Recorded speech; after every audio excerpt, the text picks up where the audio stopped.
Boa tarde, minhas amigas e meus amigos. Estamos aqui para mais um webinar da editora Contracorrente. É uma satisfação estar ao lado de professores tão prestigiosos, pessoas tão ilustres e autores da editora Contracorrente nesse encontro de hoje, em que iremos discutir a crise política e o legado da Lava Jato. Então, desde logo, gostaria de agradecer professora Marjorie Marona, professor Fábio Kersh, professor João Ferri Júnior, que doaram um pouquinho do seu tempo para discutir esse tema tão candente, sobretudo nos dias que correm. A ideia, como sempre estamos fazendo, é fazer um webinar de mais ou menos 1 hora, que faremos uma discussão muito dinâmica sobre o lavajatismo e como ele abriu caminho para o bolsonarismo, né? Esse fenômeno tão peculiar, para usar um eufemismo, na política nacional. E para isso, eu vou convidar, em primeiro lugar, a professora Marjorie Marona, que é professora da Universidade Federal de Minas Gerais, uma grande especialista, uma grande nome da ciência política brasileira, para suas considerações nacionais, para suas considerações iniciais. Professora, por favor, seja bem-vinda. Obrigada, Valim. Boa tarde a todas e todos. Prazer estar aqui discutindo com vocês um tema que realmente é um tema candente, né? Importante nesse momento para a gente, de certa forma, também compreender essa conjuntura, né? Então, Valim, para pensar essa questão do legado da Lava Jato, né? E a crise política, acho que a gente pode dar um passinho atrás e dizer assim, o modo como eu entendo a própria Lava Jato, né? Então, a Lava Jato parece, para mim, o ponto alto de um processo de institucionalização de uma determinada estratégia de combate à corrupção, né? Isso não se formou do dia para a noite, isso é o resultado de um processo de mudanças de instituições formais. A gente depois pode até falar um pouquinho a respeito de cada uma delas, né? Mas forma de indicação de PGR, uma série de mudanças de estruturação de carreira na Polícia Federal, processo de especialização na Justiça Federal, enfim, né? Uma série de mudanças aí, de regras, né, e procedimentos, acompanhada ou articulada com outro conjunto de mudanças que também traz juízes, promotores e delegados como artífices dessa nova institucionalidade, né? Então, a gente tem, por um lado, um conjunto de regras, instituições formais, e, por outro, uma espécie de aprendizado institucional, ou a construção e a sedimentação de um certo ethos profissional, né, por parte desses atores aí que vão operar no âmbito da Lava Jato. O que acontece agora, Valim, e aí que eu acho que a conversa se coloca de modo interessante, né, é que o bolsonarismo afronta um conjunto de regras formais que estruturaram a Lava Jato, né? Então, as tentativas de intervenção na Polícia Federal, a retomada de uma nova lógica de maior controle sobre o PGR, com isso, então, uma nova relação com o próprio Ministério Público Federal. Quer dizer, você tem uma série de indicações do bolsonarismo aí no sentido de tentar alterar as regras formais que possibilitaram a Lava Jato, né? Mas tem uma outra dinâmica associada a essa que não se altera no mesmo passo ou na mesma medida, né? O que eu quero dizer é que a mudança dessas regras formais certamente vai impactar na atuação desses atores, mas não necessariamente de forma imediata, né? Então, é possível que uma certa... E eu acho que aí está o legado da Lava Jato, né? Eu acho que se a gente... Eu colocaria como uma questão importante para a gente pensar justamente essa, né? O que ficou da Lava Jato e o que resta da Lava Jato está bastante vinculado a um determinado discurso, a uma determinada postura, né? A um conjunto de práticas que esses atores, juízes, procuradores e delegados, né, desenvolveram um determinado ambiente institucional e que certamente vai se manter ainda por um tempo, ainda que esse ambiente institucional aos poucos venha sofrendo ataques do bolsonarismo. Muito bem, muitíssimo obrigado, professora. E agora vou passar a palavra ao professor Fábio Kersh, que é professor da Universidade Estadual do Rio de Janeiro, pesquisador, né, da Fundação Casa Rui Barbosa, e também um grande nome da ciência política brasileira. E também um especialista no tema do Ministério Público, um estudioso desse tema.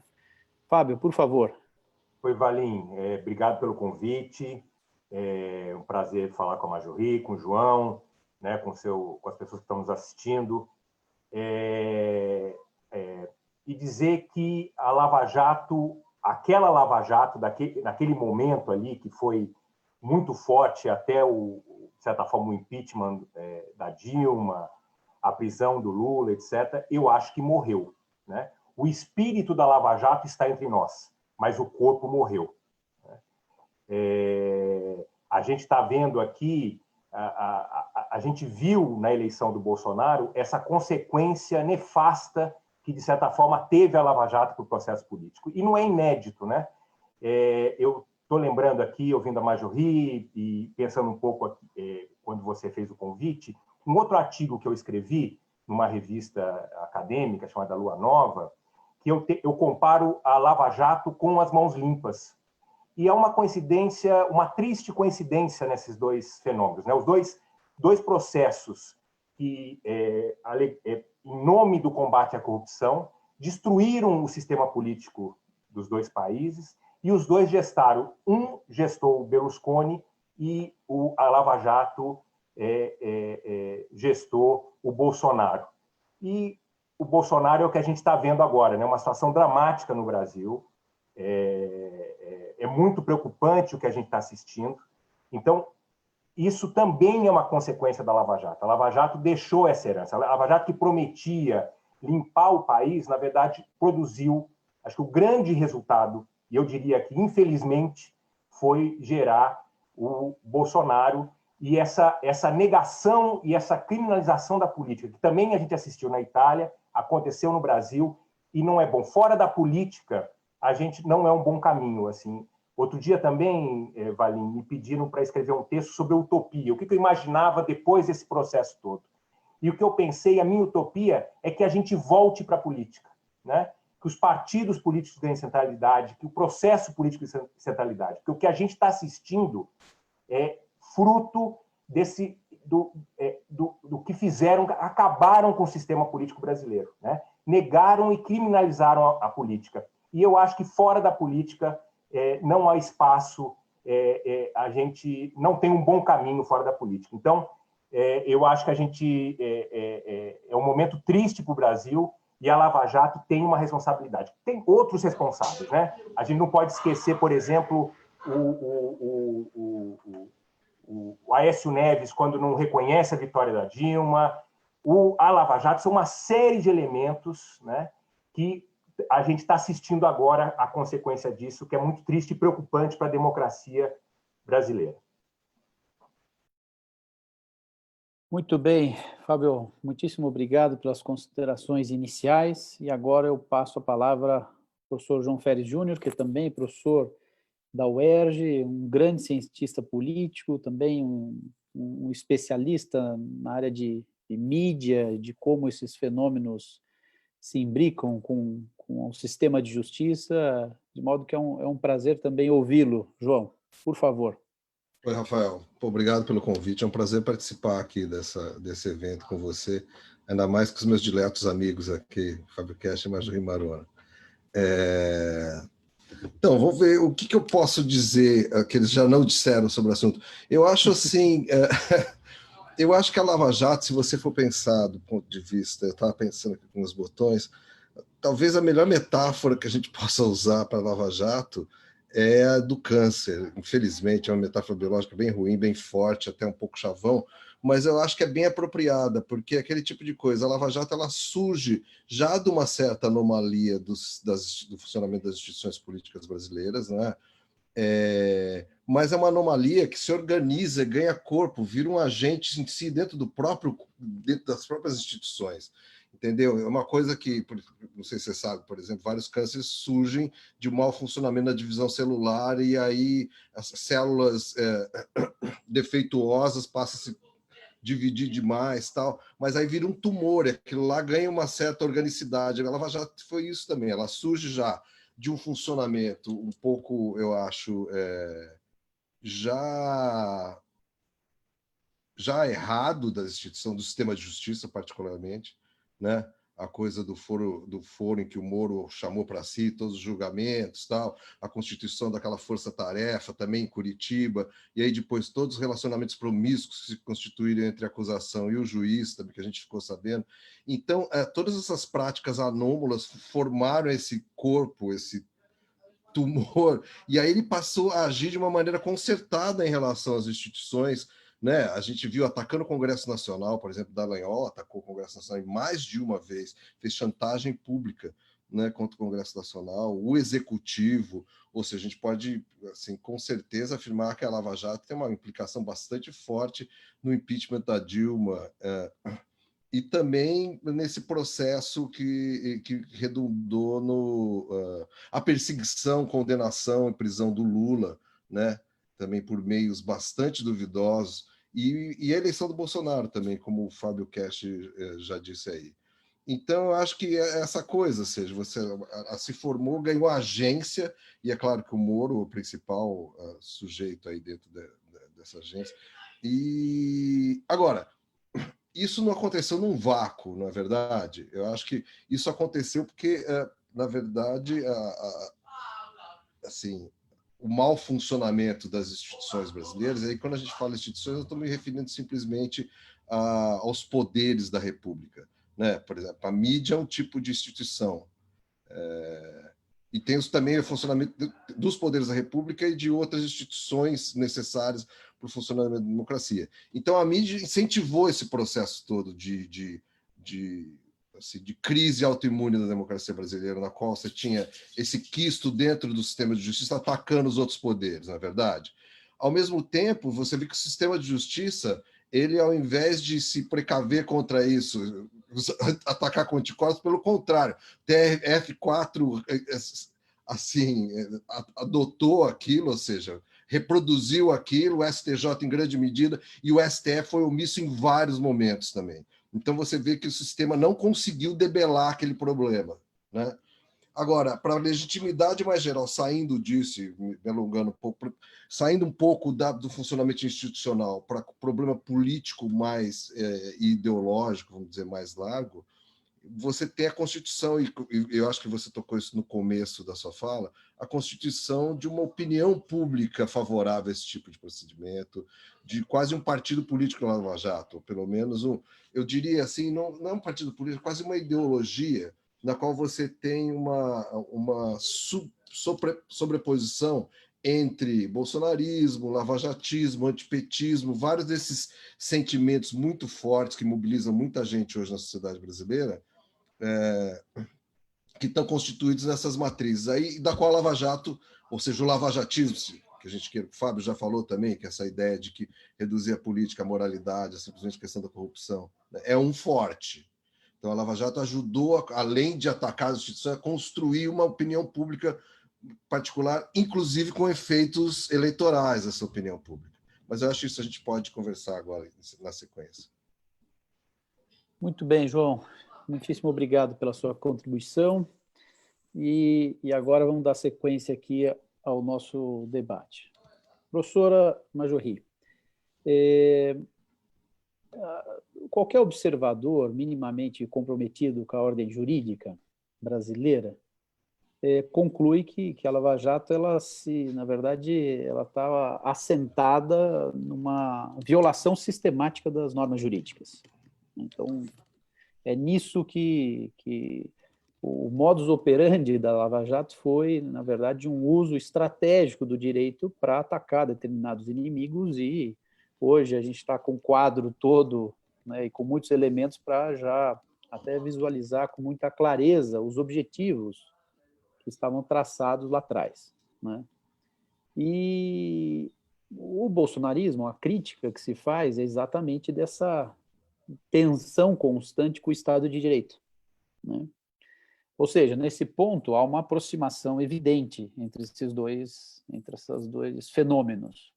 Os dois se assentam em violações sistemáticas ao Estado de Direito. Agora, o curioso é que esse funcionamento anômalo, vamos dizer assim, do sistema de justiça, ele colocou para dentro da política, ou no cenário principal da política, um sujeito que não é de agora que não cabe dentro dessa roupa do Estado democrático de direito. O Bolsonaro, desde sempre, violou as normas do Estado democrático de direito. E a Lava Jato colocou esse sujeito para dentro. E outros que estavam, vamos dizer assim, dentro desses limites permitidos pela democracia foram colocados para fora do cenário. Né?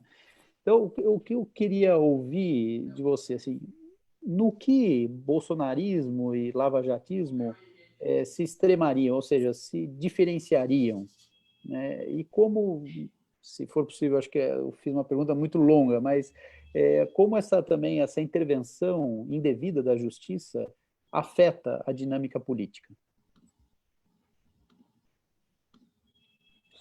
Bom, Valim, acho que o Fábio chamou atenção para uma coisa importante, né, que é o fato de que a Lava Jato pariu o Bolsonaro. Né? E aí eu acho que isso é um bom gancho para a gente pensar.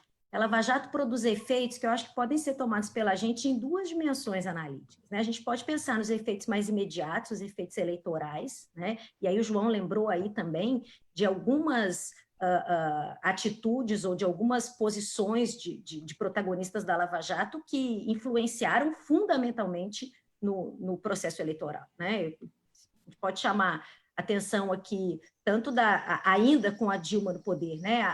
Quando o Sérgio Moro, ainda juiz da Lava Jato, levanta o sigilo, né, de forma absolutamente ilegal, sem ter competência jurídica para manejar esse tipo de prova, né? Levanta o sigilo das conversas entre a Dilma e o Lula, e com isso impede a indicação do Lula para a Casa Civil, sem nenhuma base legal, e interferindo claramente aí na capacidade de governabilidade, manutenção mínima de governabilidade, ou até retomada de governabilidade por parte da Dilma. Né?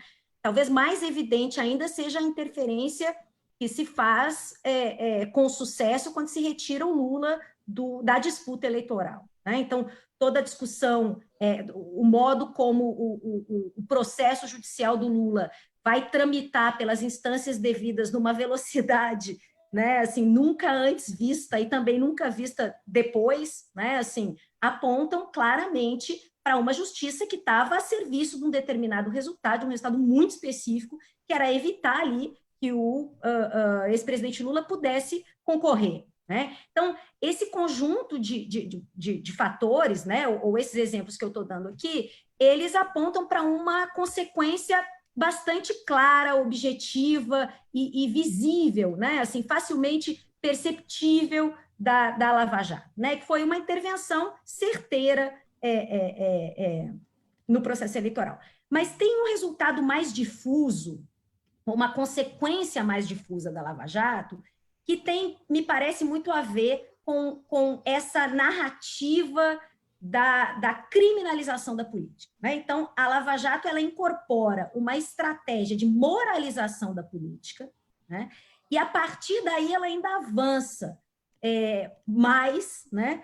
Criminalizando boa parte da atividade política. Né? E essa consequência mais difusa, digamos assim, da Lava Jato, né? É aquela que eu dizia que eu acho que vai perdurar ainda muito entre a gente, né? E que, de certa forma, até paradoxalmente, se a gente quiser pensar, né? Mas, de certa forma, justifica ou explica, né, a razão pela qual um sujeito com o perfil do Bolsonaro acaba se elegendo, né? Então, quer dizer, a gente tem uma construção de criminalização da política, de redução do espaço da política, de deslegitimação generalizada do sistema político, né? E o resultado disso é que a figura que acaba assumindo o posto mais alto da República seja uma figura que, de fato, atua de forma populista, desrespeita instituições, né? Quer dizer, surfa, digamos assim, nesse discurso de deslegitimação generalizada do sistema político. Pessoaliza, personifica discursos, né? Quer dizer, atua muito à margem do que é a própria prática da política, e, inclusive, o tempo inteiro reforça isso, né? A ideia de que ele representa o que ele chama de a nova política. né? Então, reforçando essa ideia de que existia uma velha política, essa velha política identificada com a politicagem, com a corrupção, discurso que a Lava Jato conseguiu, de fato, né, fazer que os nossos corações e mentes pudessem se apegar a ele, né? E que ele, então, representaria uma nova política.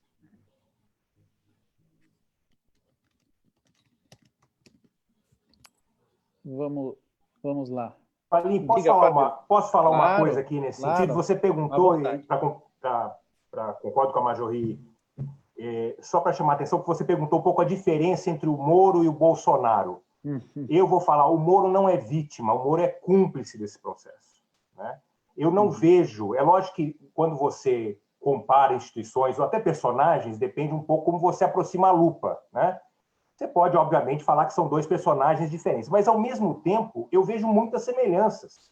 Os dois são fenômenos que surfaram, um foi mais um agente, o outro se aproveitou disso, mas surfaram em movimentos muito semelhantes. Quer dizer, os dois aparecem nessa faixa, né, pegam o trilho dessa negação da política, dessa criminalização, se apresentam fora dos partidos políticos, né, com um discurso supostamente moralizante, mas que, na verdade, é super frágil. Essa briga que a gente está vendo hoje de Moro e Bolsonaro em relação à PF é uma briga de quem controla a instituição.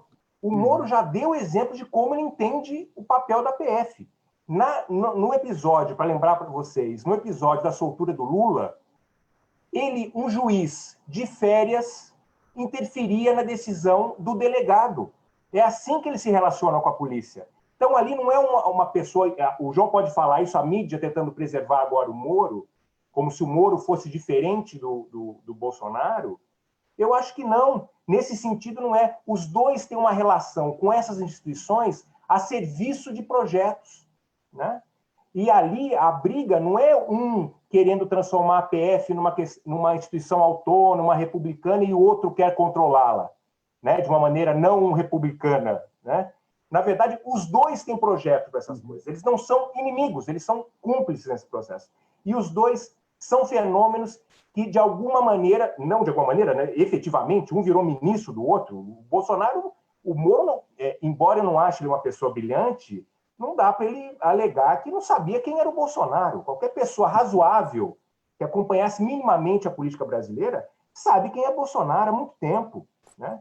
Então, essa tentativa hoje de transformar, de separar, né, o Moro, esse representante da Lava Jato, da moralidade, etc., e o Bolsonaro, na verdade, eu não consigo ver tanta diferença. Acho que a minha definição é essa. Não é uma briga de inimigos ou de diferentes. É uma briga de cúmplices. Perfeito. Não, e eu costumo dizer que, na verdade, se há uma diferença entre os dois, é só o nível de sinceridade. Porque o Bolsonaro ele tem um traço que ele é autêntico no momento em que ele diz exatamente o que ele vai fazer. Então, ele demonstra claramente o desprezo que ele tem pelas instituições e tudo.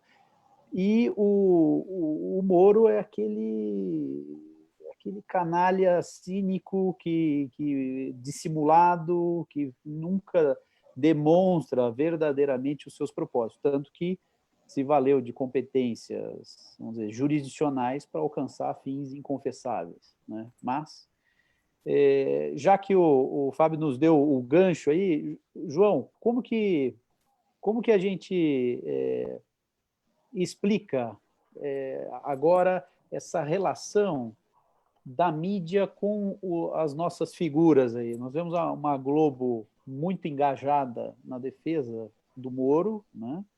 E o Bolsonaro constantemente ameaçando, né, esse que é o símbolo, vamos dizer assim, de uma mídia também perversa no Brasil. Como que a gente pode explicar o momento atual e antever um pouco um cenário futuro aí? Eu acho que assim, bom, primeiro que a mídia foi o principal agente na criação da condição de possibilidade, tanto do sucesso da Lava Jato como da eleição do Bolsonaro, exatamente por essa campanha que vem fazendo desde a época, pelo menos desde a época do Mensalão, de criminalização da política e tentativa de colocar o PT como principal responsável por isso, coisa que redundou em impeachment de Dilma Rousseff, entre outras coisas. Influenciou demais aquelas jornadas de junho de 2013. Então, todo esse processo, a mídia tem sido um agente fundamental na produção disso. Agora, eu acho que existe, assim... É engraçado essas coisas, porque o mourismo, o lavajatismo e o bolsonarismo, eles claramente partilham vários elementos, mas não são exatamente a mesma coisa. Uma das provas assim, mais óbvias do que eles são a mesma coisa, vocês mesmos disseram já. Ou seja, a mídia, ou pelo menos a Rede Globo, porque a Folha de São Paulo foi até... Assim, eu sou a última pessoa a defender a Folha de São Paulo, já escrevi 300 mil textos criticando a Folha de São Paulo, mas no que toca a Vaza Jato, eles até que publicaram bastante coisa contra o Moro. Agora, a Rede Globo não, sempre defendeu de uma maneira muito aguerrida o Moro. E você vê agora que tem essa divisão, ou seja, a Globo defende o Moro e critica Bolsonaro de uma maneira aberta. Agora, assim, tentando colocar, como dizem os gringos, um wedge entre os dois, ou seja, separar essas duas coisas como se fossem coisas distintas. Não são totalmente. Agora, a pergunta que a gente tem que fazer, eu acho o seguinte: o que são? O que é o bolsonarismo? O que é o lavajatismo? Eu acho, na verdade, que a esquerda está comendo uma bola terrível em relação a isso, faz muito tempo. Por quê? Porque é o seguinte, tudo bem, isso foi produzido, a gente sabe mais ou menos como foi produzido, né? Campanha de anos de falando, mídia, os políticos são todos corruptos. Tanto é que esse negócio deu certo, essa campanha dos políticos são todos corruptos, a redução da política à criminalidade, a criminalização da política, em outros termos, que não foi só o PT que sofreu, o PT até que sofreu menos, que o PT é um país que tem muita militância, é um partido orgânico, que tem muito apoiador orgânico também, até sofreu menos, porque PSDB, os partidos de quadro tradicionais, então esses derreteram frente a esse tipo de discurso, que eles, inclusive, vários deles embarcaram nele para tentar atacar o PT. Isso foi um tiro que saiu pela culatra. Já escrevi algumas vezes essa história, a gente que estuda isso sabe, né, Fábio Majorri? Ou seja, que o Rafael também sabe. Ou seja, que os caras acabaram sendo danificados por isso. Agora, o que eu acho... Então, isso existe, está aí e tal. Agora, o que eu acho que a esquerda, PT e os setores progressistas do Brasil estão demorando muito para fazer é estudar, de fato, esses complexos ideológicos, para saber como eles hoje em dia estão, quem realmente faz isso. Porque, assim, eu poderia dizer para você... assim, a nossa inteligência, a nossa intelectualidade está cheia de gente que acha muita coisa, mas pouca gente que estuda de fato, né? Então, por exemplo, as pessoas acham muita coisa sobre o bolsonarismo, lavajatismo, tudo bem. Agora, precisa fazer pesquisa para saber de fato, entendeu? Quais são os elementos, como isso é trabalhado na mente das pessoas, pesquisa quali e surveys. Precisa ter um programa de dissecar esse negócio, porque senão a gente não vai conseguir ir para frente, se livrar, desconstruir isso. Porque para agir em relação a isso, a gente não pode ficar simplesmente baseado em achismo. Isso está aí, isso tem uma concretude de eleger um presidente, está entendendo? Assim, eu posso te dizer, por exemplo, o lavajatismo me parece uma coisa mais classe média, mais baseado nesse sentido de rejeição que desde que o mundo é mundo das pessoas de classe média em relação à política, porque eles acham que eles dão muito, pagam impostos, e que os políticos acabam não retornando em serviços o tanto que eles contribuem. Isso é mais antigo do que andar para frente, para usar esse bem chavão. Então, não é de hoje que esse discurso contra a corrupção é usado contra a esquerda no Brasil também, só para andar um pouco no tempo, né? Então, assim, são camadas de sentido que essas coisas se apropriam, e a Lava Jato é uma atualização disso, do lacerdismo, né, dessa direita que pinta a esquerda de corrupção e tudo mais, tal. Mas a gente precisa meio dar uma dissecada nisso, saber assim, aonde, nas regiões do Brasil é tudo igual? Será que no Nordeste os bolsonaristas, os lavajatistas do Nordeste, porque também tem, né, pensam iguais aos de São Paulo, os do Rio são iguais aos de São Paulo? Ou seja, como essas coisas estão se constituindo, essas pessoas consomem o quê, ouvem o quê, elas são sensíveis a que tipo de informação, entendeu? A gente está muito perdido nisso, muito atrasado. Muito bem, João. Concordo plenamente. Falta mais pesquisa e menos achismo, né? Professora Marjorie, anteontem, creio, né, você publicou um texto com o nosso querido Fábio, na Folha de São Paulo, colocando uma questão muito interessante, que o atual Procurador-Geral da República seria um termômetro da política brasileira atual. Eu queria que você explicasse um pouquinho o papel que vem exercendo o atual Procurador-Geral da República e por que vocês entendem dessa forma. Tá bom.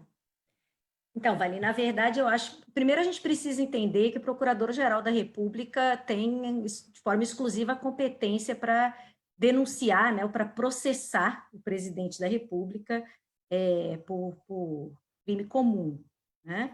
E, em razão disso, ele é uma peça-chave nesse inquérito, ou no conjunto de inquéritos que hoje tramitam no STF e que colocam o governo Bolsonaro sob suspeição, né?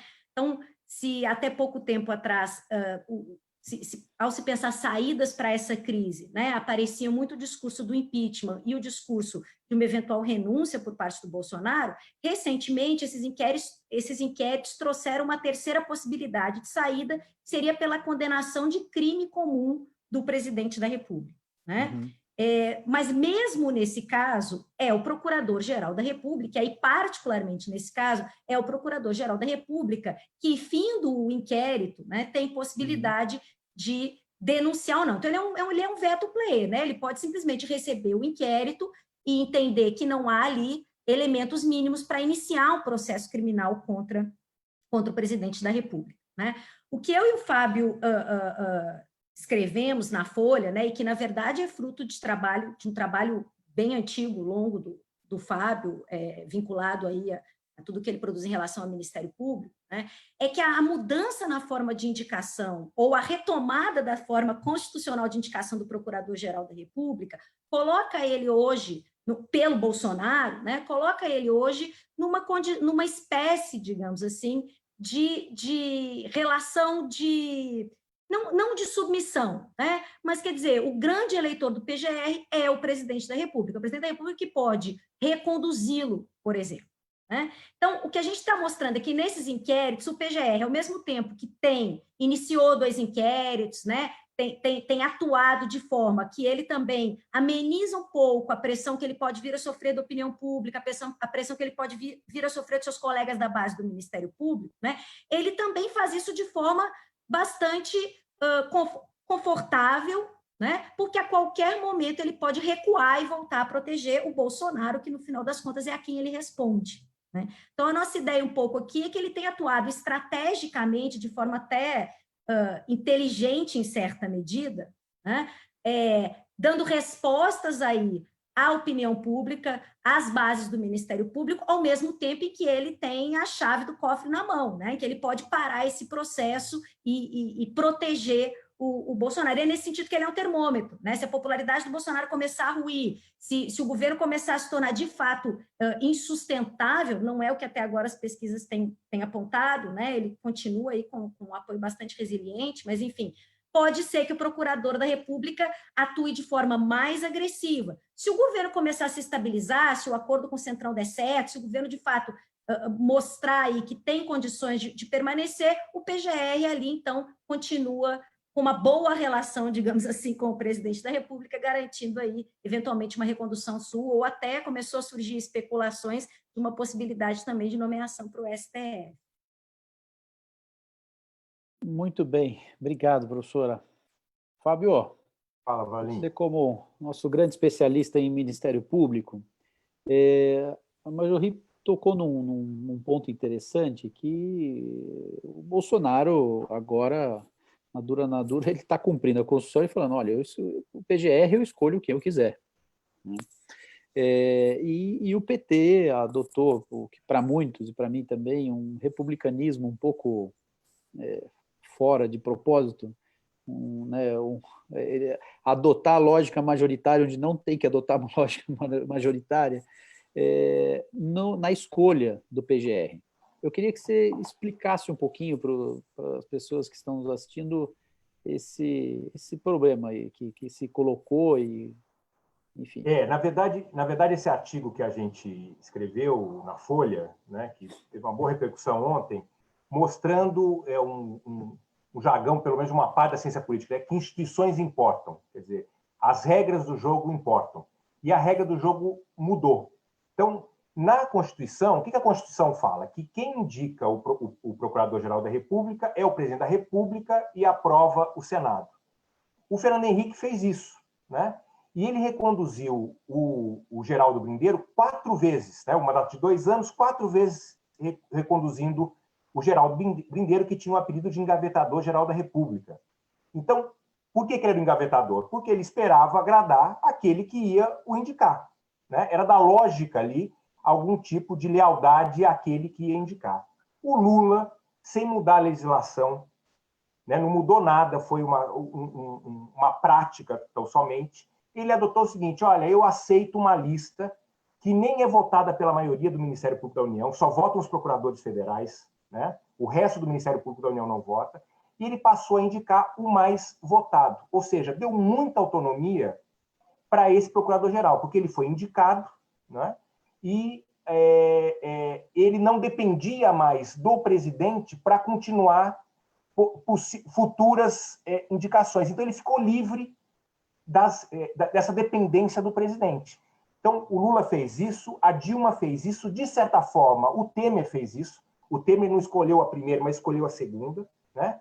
E isso dava muito mais autonomia para esses procuradores-gerais, né? Não é à toa que Mensalão, Lava Jato aconteceram durante os governos do PT. Os governos do PT deram condições para que as instituições agissem livremente. E, como você falou, eu acho que num excesso de republicanismo, né? Não há sistema que tolere uma figura tão importante, com tanta discricionariedade, que possa atacar o presidente da República quando ele quiser. Eu vou te dar um exemplo bem rápido também, Valim. Nos Estados Unidos, como o Ministério Público Federal lá, que é o US Attorney, é ligado ao presidente, quando o presidente é acusado, eles indicam um promotor ad hoc, eles indicam alguém de fora dos quadros do Ministério da Justiça para processar o presidente. Então, você deve lembrar, no escândalo Bill Clinton, por exemplo, eles tinham lá um procurador que era um professor de Harvard, independente. Sabe o que aconteceu depois do fim do processo? Toda a classe política falou: o sistema não aguenta alguém com tanta liberdade assim. E eles mudaram a regra. Esse que processou o Trump agora, ele tem muito menos autonomia do que tinha aquele que processou o Clinton, porque eles identificaram que o sistema não aguenta uma pessoa com tanta discricionariedade, com tanta autonomia, com esse poder de processar o presidente. E o nosso sistema, durante os governos do PT, a gente permitiu uma figura como essa. Uma figura que não presta contas à sociedade, não presta contas aos políticos, e naquele momento prestava conta aos próprios colegas da instituição no máximo, com muita liberdade para agir, o que a gente teve. Então, o problema, eu brinco assim, o problema não é o Bolsonaro ter indicado alguém cumprindo a Constituição. O problema é que é o Bolsonaro, né?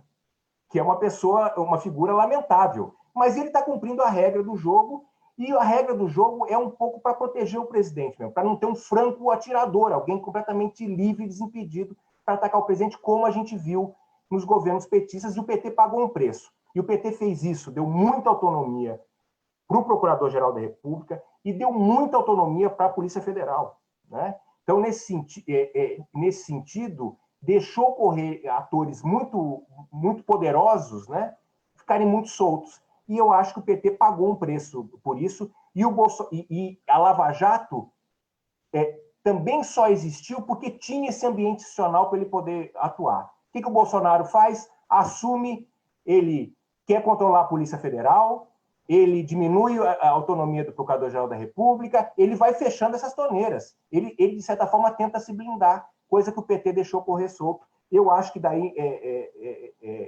um erro do PT, eu acho que foi um erro aí, e que permitiu, de certa forma, a Lava Jato e essas consequências que a gente está vendo. Muito bem, Fábio. Você me permite fazer um comentário? Eu claro, acho, João. claro que você falou em escolha republicana com um grão de sal, mas eu acho que esse é mais do que grão de sal, porque não tem nada de republicano nesse tipo de coisa que o PT fez. É pelo contrário, na verdade, que o interesse da República não está em deixar a presidência ou a República como um todo refém de interesses corporativos. E eu acho que assim é uma visão, infelizmente, sindicalista que o PT teve, entendeu? Perfeito. Uma ideia de pensar que não, vamos dar autonomia para os grupos que, sabe, o bom é o que vem da base e tal, esse tipo um basismo ingênuo, talvez. E isso fez com que, assim, eu acho que o mal feito por isso não foi só para o PT, foi mais para a República, para o Brasil como um todo. Sem dúvida. Infelizmente. Sem dúvida. E, Eu queria, posso, claro, Valim, antes de passar para o João? Por favor, Majorri. Por favor. Porque eu acho que essa fala do Fábio retoma um pouco o ponto da onde a gente iniciou, né? Pensar que, na verdade, houve um conjunto de mudanças institucionais, mas que fomentaram práticas que muitas vezes até não eram nem esperadas por aqueles que incentivaram essas mudanças. Né? Então, também acompanhando um pouco o João, assim, eu teria dificuldade de falar de republicanismo, né? Porque é isso, é um pouco ingênuo. Existe esses atores atuam estrategicamente para ampliar a sua capacidade institucional e a sua posição institucional. Então, quer dizer, à medida que eles ganham autonomia, a tendência é que eles atuem e pressionem para mais autonomia. Quem é que gosta de ser controlado? Né? Então, o Fábio lembrou aqui de duas mudanças fundamentais, a da regra da indicação do PGR e falou da autonomia da PF, né? Formalmente, a PF não é autônoma, mas o que houve de investimento na Polícia Federal tornou a Polícia Federal uma agência capaz, de fato, de fazer investigação criminal, e isso alterou a estratégia de combate à corrupção do próprio Ministério Público, que até então fazia controle pela via civil e que só vai passar a fazer controle pela via criminal porque a PF agora está capacitada, né, para levar adiante o inquérito criminal. Então, quer dizer, as mudanças aí, que foram muitas delas, como o Fábio bem lembrou, né, partem dos governos do Partido dos Trabalhadores, né, mas geram efeitos, nem todos eles controláveis por esses atores políticos no segundo momento e nem todos eles desejados. Né? Então, Só para fazer propaganda do nosso livro, tem o nosso capítulo no livro sobre a PF, narra isso que você está falando, Majorri. E o que eu estou falando está no capítulo meu com o Fábio no livro também. Eu acho que é de vocês. Então, muito bem. Diga, Fábio. Deixa só para me defender aqui, eu usei republicano de uma maneira irônica, tá? Eu não acredito. Acho que todos nós. Foi ironia.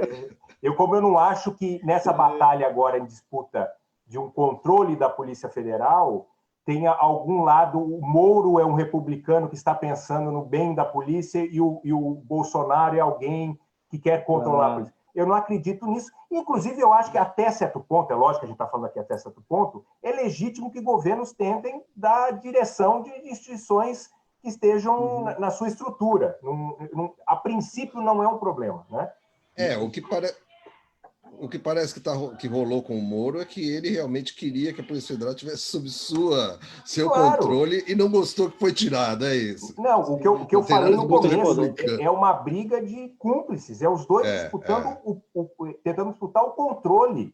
Quem está lá, quem estava auxiliando é gente de Curitiba, por exemplo. O Moro também escolheu gente próxima dele. Todos de Curitiba. Escolheu gente próxima dele, o que não é normal. É lógico que se ficar provado, e eu acho que vai ser muito difícil, mas ficar provado que o Bolsonaro vai tomar as decisões exclusivamente por questões muito pessoais, isso realmente pode ter um potencial explosivo aí.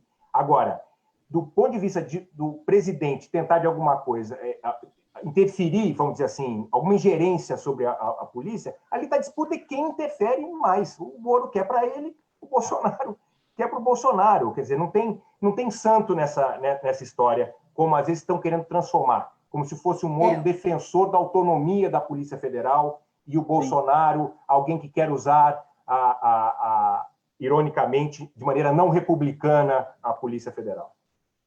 Tá claro que o Bolsonaro está agindo ilegalmente, né? O que não está claro é que o Moro não esteja, né? Quer dizer, a trajetória do Moro não autoriza pressupor de maneira alguma, né? E o Valim chamou a atenção disso. Talvez isso seja o que aproxime bolsonarismo e lavajatismo, né?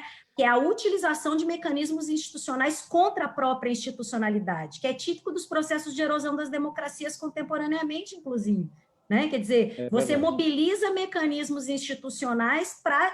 E aí a metáfora do câncer do João é boa nesse sentido, né? Quer dizer, você erode a democracia de dentro para fora, você não tem um golpe, né? Você não tem uma variável exógena aí. Você tem a mobilização constante de mecanismos institucionais contra a institucionalidade democrática. E é aquele ponto também que o Fábio falou antes, na primeira fala dele, eu acho, que isso mostra que o Moro assim, é como o Bolsonaro, no sentido de desrespeito das instituições democráticas, de utilizar de qualquer jeito. Vejam o que ele fez na Lava Jato. Né? Não, é um Quantidade escândalo, de... João. A Lava Jato é um escândalo, porque um dos poucos instrumentos de limite dessas instituições do sistema de justiça, que não prestam contas diretamente à sociedade, é que ela tem uma divisão de tarefas ali no processo, né? Um investiga, outro acusa, o outro julga, que cria alguns limites e um controle interno ao sistema. O que a Vaza Jato mostrou é que aquele processo, a Lava Jato, essas fronteiras entre as instituições que meio que se limitavam, totalmente borradas. Eles foram suspensos. Né? O Moro controlava o processo não só da polícia, quanto do Ministério Público. Do Ministério Público. Isso é uma aberração. Quer dizer, a gente está falando aqui de instituições que não prestam contas à sociedade, né? São dificilmente passíveis de punição da sociedade, e onde tinha uma figura que controlava todo o processo, escolhendo alvos, priorizando, dando ritmo, escolhendo testemunhas.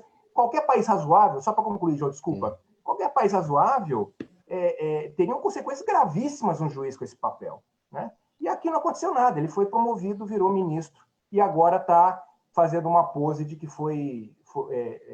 sofreu do malvado vilão do Bolsonaro.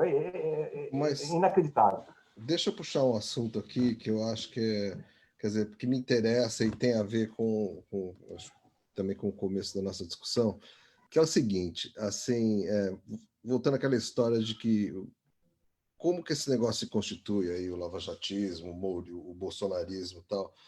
E me parece que, assim, um dos problemas que a gente tem que enfrentar disso é que esses caras, eles produziram um discurso muito poderoso, esse discurso que é chamado de populista, eu não gosto de usar essa palavra populista, mas de redução da política à criminalidade e tal, ele é de uma simplicidade tão grande que ele é muito sedutor, ou seja, eu vejo isso porque, como esse negócio de eu falar que a gente tem que estudar esse negócio, esses complexos, essas ideologias, não é só da boca para fora, quer dizer, eu, na medida do possível, faço isso, inclusive até espiono um grupo de WhatsApp de bolsominions para ver como esses caras falam, o que eles falam.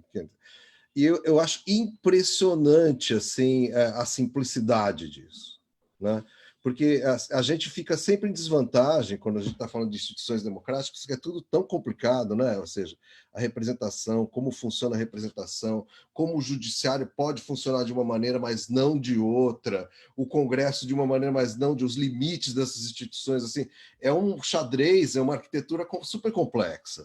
E aí essas pessoas têm uma resposta muito simples para tudo isso.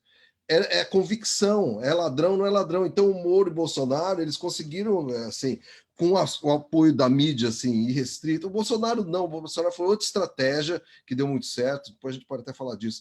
Agora, assim, eles conseguiram encarnar em si essa coisa de, não, nós estamos aqui para fazer right the wrong, ou seja, ser os honestos, defender a honestidade na política. Tá. Isso é muito simples, é muito simples. Né? E assim, como você consegue desmontar isso? Né?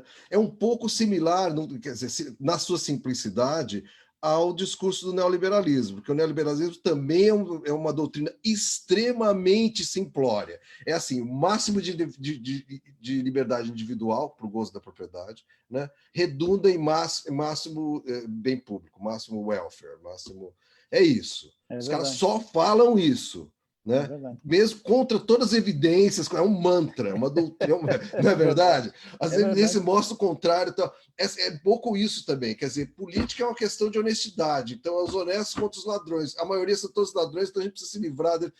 É tudo muito simples, assim, como a gente vai, na prática, né, para além da análise, tentar reverter isso?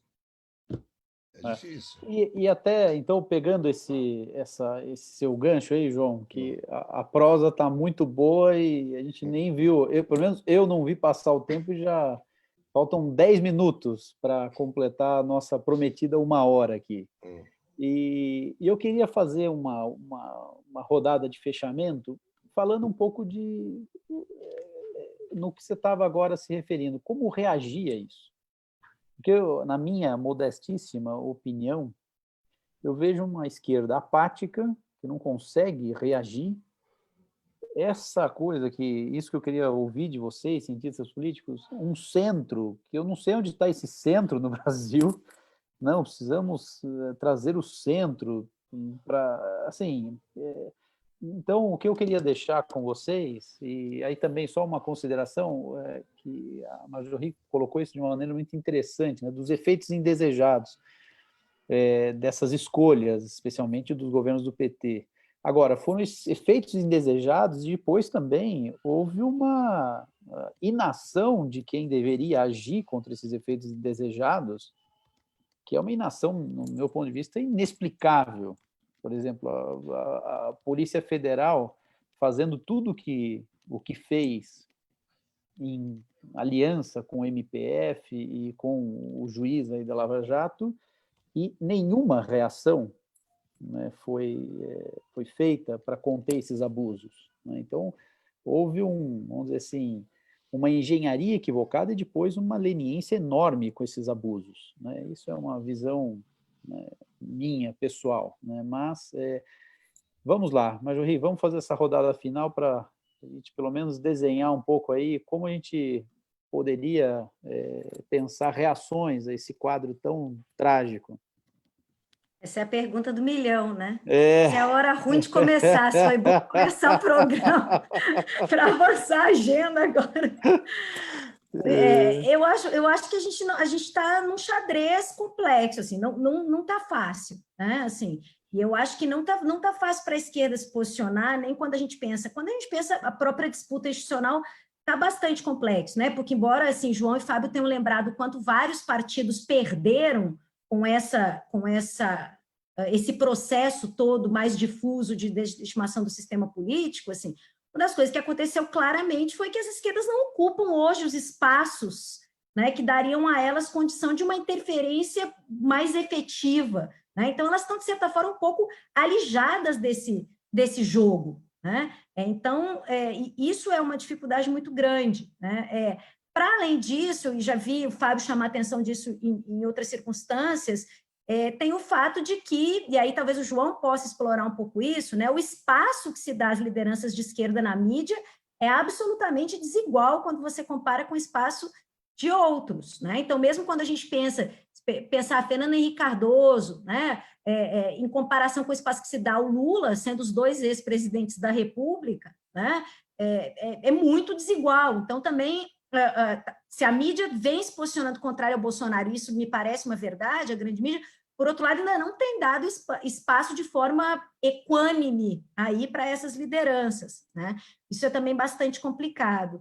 E eu acrescentaria, por fim, né, que a gente tá diante de um dilema, né, que é esse dilema justamente que, ao mesmo tempo, aproxima o bolsonarismo do lavajatismo e afasta, né? Eu vou encerrar rápido, porque eu sei que a gente está com pouco tempo, mas assim, saiu uma pesquisa, acho que ontem, anteontem, mostrando a resiliência do apoio do Bolsonaro, mesmo depois de todos os escândalos de corrupção, né?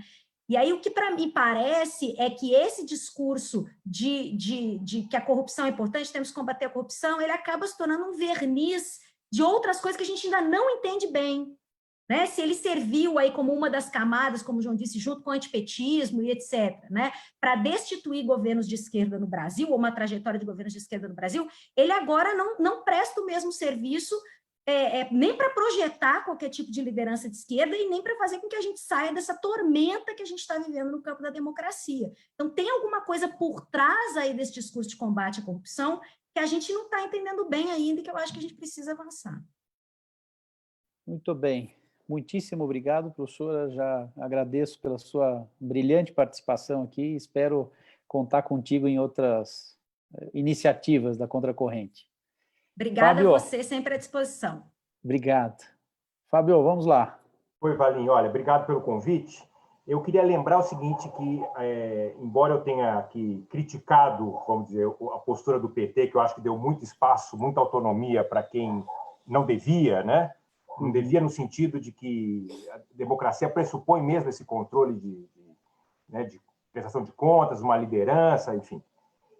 Eu também queria lembrar que o PT ficou escravo desse sistema, né? A Dilma indicou, reconduziu o Janot no meio quase no processo de impeachment. Ela não tinha alternativa, né? O PT fez essas opções lá no começo e ficou escravo dela. Então, era muito difícil mesmo para o PT, eu acho que rever a autonomia de fato que deu a polícia, a autonomia que deu ao procurador-geral, porque ficou preso no seu próprio discurso, né? Então, pode ser que no futuro seja possível rever essas posições, mas naquele momento eu acho que não era. A Marjorie adiantou um ponto que eu falo, né? O espaço é muito desigual. Outro dia eu vi na mídia social alguém reclamando: o Lula não está falando. O Lula fala todo dia. O Lula fala todo dia, mas ele fala para as mídias alternativas, para a imprensa internacional, porque ele não tem espaço, por exemplo, na chamada mídia corporativa, a grande mídia, etc. Há um boicote à esquerda. E eu acho que outra dificuldade desse processo é o seguinte: o Bolsonaro joga tão fora das regras do jogo que é difícil você entrar no jogo. Não é? Você está ali, você joga basquete, né, ponto, 3 linhas, não sei o que, o cara vai e joga futebol e ele está jogando basquete. Então, é uma situação muito difícil para a esquerda, inclusive, saber como jogar a coisa. Então, eu acho que, por um lado, naquele momento, a esquerda ficou refém no discurso, agora tem uma dificuldade para entender o jogo, e tem esse anulamento aí, de certa, da esquerda, que não dá um espaço, né? Então, assim, o Haddad, que é um cara que teve, né, foi para o segundo turno, que tinha expressão, quase não entrevista o Haddad. 45 milhões de votos. Você não vê o Haddad na mídia? Ele foi esquecido. Como se fosse ninguém, pode? né? Então, eu acho que assim, é um jogo, está muito difícil mesmo. Agora, tem uma vantagem nisso, né? Os caras também se engolem, né? Isso é uma vantagem para a esquerda, porque eles têm um processo muito autofágico de fazer política.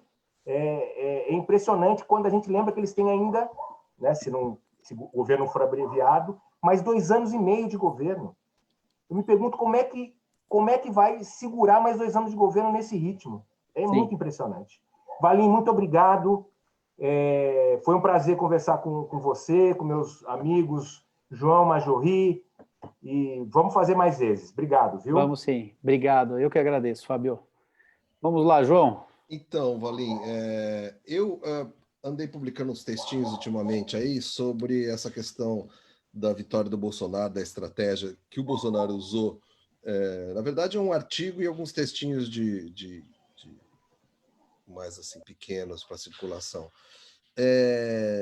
na qual eu chamo atenção para o seguinte, quer dizer, o Bolsonaro ele adotou uma estratégia que é porque, assim, a gente quando pensa, só voltando um pouquinho, a gente quando faz esse tipo de questão, como a gente vai sair para fazer isso, vai fazer para sair disso, tal, a gente pensa muito, a maioria das pessoas tende a pensar num paradigma meio tradicional da política, né? Aquilo que o Fábio falou, precisamos voltar à política, tal, na qual você tem as forças políticas alinhadas, assim, no espectro ideológico, na verdade, e você vai se movendo ao longo desse espectro de uma maneira mais ou menos linear. Então, às vezes, você está mais ao centro, centro-esquerda, centro-direita, tal, não sei o quê. Só que e isso supõe, mais ou menos, que uma distribuição de preferências dos eleitores, dos cidadãos, né, que é mais ou menos normal, ou seja, a maioria das pessoas está no centro e os radicais estão nas pontas e são menores, né? Agora, o Bolsonaro ele apostou numa estratégia que é criar, ao invés de fazer uma normal em forma de bell curve, de sino, né, de chapéu, ele fez 2 corcovas, como se fosse um camelo, ou seja, o Bush e o Trump também já tinham feito isso. E ganhou fazendo uma corcova maior que a outra. Só isso, eu radicalizo para a direita, chamo todo mundo, na verdade, e ganho, assim, quem tiver, aí vira um pissing contest, como se diz em inglês, para não fazer outra analogia ainda mais porca em português, ou seja, quem tiver a Corcova maior ganha. Então, e ganhou, né? Mas as consequências políticas desse tipo de estratégia são várias, são várias. A primeira delas é a seguinte: desorganizou completamente o sistema partidário, inclusive nosso sistema que já tinha uma correspondência razoavelmente fraca entre partido e ideologia, ou seja, identificação ideológica fraca entre os partidos, ficou pior ainda, né? Porque, assim, esses partidos do Centrão são partidos que são de direita também, mas eles não são, ganharam junto com o Bolsonaro não utiliza, e fora isso, também o que o Fábio falou, o esquema dele governar também é completamente heterodoxo. Então, assim, a saída pela política parece muito estranha, né, Fábio? Porque, assim, você não sabe nem com quem conversar direito. Fica imaginando, vai conversar com quem para fazer o quê? Nem o Rodrigo Maia, que é se diz o bambambam né, manda na Câmara, mas ao mesmo tempo está em turras com o Bolsonaro o tempo todo. Então, assim, é um negócio complicadíssimo. E a esquerda se batendo, né, João? O que o Ciro Gomes está fazendo é indefensável. Eu acho que, em grande medida, por causa do Ciro Gomes, que é idiosincraticamente um sujeito, assim, sem comentários. Assim. O que ele fez desde a eleição até agora, assim, é injustificável, né? Mas, de qualquer forma, eu acho o seguinte, veja bem, e aí dentro desse raciocínio tradicional, que tinha assim, tá muito para a direita, então a gente tem que pensar em como trazer isso mais para o centro, na verdade. Muita gente fala isso. Cadê o centro? Esse que é o problema. O centro desapareceu. O centro detonou, implodiu o centro, ficaram as corcovas e o centro virou uma grande depressão. O PSDB é um partido assim que praticamente desapareceu, virou Dória em São Paulo, que é um cara que não é um PSDB, né? O DEM cresceu muito, mas o DEM a gente sabe que é um partido caudatário, sempre fica atrás de alguma coisa e não está conseguindo direito ficar atrás do bolsonarismo. Quer dizer, é uma história, assim, o DEM é um capítulo à parte, estudar esse caso do DEM e a maneira como as dinâmicas que ele está. Então a gente fica assim, é difícil, eu acho que. E aí, para além da questão partidária mesmo, aí vem a questão mais da estratégia política, né, do ponto de vista da esquerda. Aí a estratégia política, o que a esquerda vai fazer? Os partidos não funcionam direito, alianças partidárias dentro do Congresso, tal, só que lá são coisas muito difíceis, inclusive porque o Congresso é muito conservador, além disso. Fora disso, a esquerda tem, como o Fábio já disse aqui, o boicote sistemático dos grandes meios de comunicação. Como ela se comunica, então? Como ela passa a sua mensagem? É uma coisa assim, é desesperadora, eu acho, porque é um esquema, é uma situação na qual parece que a ação é completamente irrelevante. Ainda mais agora com essa coisa do Covid, que sequer para a rua as pessoas podem ir. Ainda que eu acho que existe dentro da esquerda uma glorificação ingênua e exagerada de movimentos de rua, que eu acho que não funcionam da maneira como a maioria das pessoas de esquerda acha que funciona. Mas, né, porque também desprezam a interação entre isso e meios de comunicação e tudo mais. Agora, é assim, eu continuo falando, assim, eu continuo samba de uma anotação em relação a isso. Enquanto não resolver o problema da comunicação, enquanto a esquerda não traçar estratégias para se comunicar com as pessoas de uma maneira mais efetiva, não vai sair desse buraco. Não vai sair desse buraco, infelizmente. Muito bem, João. Agradeço também sua participação, agradeço a audiência de todas e de todos, dos leitores da Contracorrente, e vamos ver se em breve estamos aqui. Assunto não falta, sobretudo nesse tema. Então, que logo estejamos juntos novamente e espero com um cenário um pouquinho melhor, pelo menos, né? Nem me fale, tomara. Muito bem, se cuidem. Obrigado a todos, Rafael. viu? Tchau. Um abraço. Tudo de bom. Fábio. Tchau, tchau.